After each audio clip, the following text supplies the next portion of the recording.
Tugas dan tanggung jawab tenaga kesehatan diatur dalam Undang-Undang Kesehatan Nomor 23 Tahun 1992 yang berbunyi, Menteri atau Kepala Dinas, sebagaimana dimaksud dalam pasal 182, dalam melaksanakan tugasnya dapat mengangkat tenaga pengawas dengan tugas pokok untuk melakukan pengawasan terhadap sesuatu yang berhubungan dengan sumber daya di bidang kesehatan dan upaya kesehatan. Adapun tujuan dilakukannya pengawasan ini yang diatur dalam pasal 72 Undang-Undang Nomor 29 Tahun 2004, yakni meningkatkan mutu pelayanan kesehatan yang diberikan dokter. Selanjutnya, melindungi masyarakat atas tindakan yang dilakukan dokter dan memberikan kepastian hukum bagi masyarakat dan dokter. PP Nomor 2 Tahun 1996 tentang tenaga kesehatan sebagai berikut. Yang pertama, setiap tenaga kesehatan dalam melakukan tugasnya berkewajiban untuk mematuhi standar profesi tenaga kesehatan. Yang kedua, standar profesi tenaga kesehatan ini selanjutnya ditetapkan oleh Menteri. Dan yang ketiga, bagi kesehatan jenis tertentu dalam melaksanakan tugas profesinya berkewajiban untuk: yang pertama, menghormati hak pasien, dan yang kedua, menjaga kerahasiaan identitas dan tata kesehatan pribadi pasien. Yang ketiga, memberi informasi yang berkaitan dengan kondisi dan tindakan yang akan dilakukan. Dan yang keempat, meminta persetujuan terhadap tindakan yang akan dilakukan. Dan yang kelima, membantu dan memelihara rekam medis.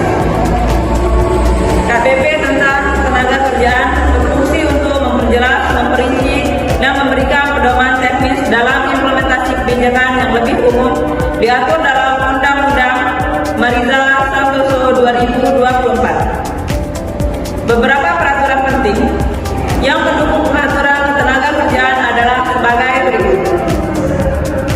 Yang pertama, PP Nomor 78 Tahun 2015 tentang pengupahan. Yang kedua, Permenkes Nomor 5 Tahun 2021 tentang tata cara pemberian jaminan kehilangan pekerjaan atau JKP. Dan yang ketiga, Permenaker Nomor 6 Tahun 2020 tentang THR, keagamaan bagi pekerja atau buruh di perusahaan. Dan yang keempat, Permenaker Nomor 2 Tahun 2022 tentang tata cara dan persyaratan pembayaran manfaat jaminan hari tua atau JHT. Peraturan pemerintah atau undang-undang tentang aborsi. Peraturan Menteri Kesehatan atau Permenkes Nomor 71 Tahun 2014 yang menetapkan sanksi administratif bagi tenaga kesehatan dan penyelenggaraan fasilitas pelayanan kesehatan. Nah, dalam melakukan aborsi, memberikan pelayanan kesehatan reproduksi dan bantuan atau melalui cara yang tidak alami. Nah, selain itu, ada juga peraturan Menteri Kesehatan Permenkes Nomor 3 Tahun 2016 yang mengatur pelatihan dan penyelenggaraan pelayanan. Nah, aborsi dalam kondisi kedaruratan medis dan kehamilan akibat perkosaan. Peraturan pemerintah atau undang-undang tentang bayi tabung.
tersebut ke dalam lingkungan keluarga orang tua angkat.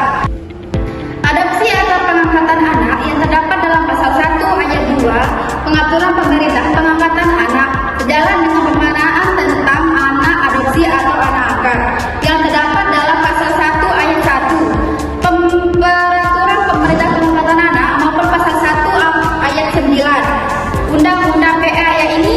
Anak angkat adalah anak yang hanya dialihkan dari lingkungan kekuasaan keluarga orang tua, walian sah atau orang lain yang bertanggung jawab atas perawatan, pendidikan dan membesarkan anak tersebut di dalam lingkungan keluarga orang tua angkatnya berdasarkan putusan atau penetapan pengadilan.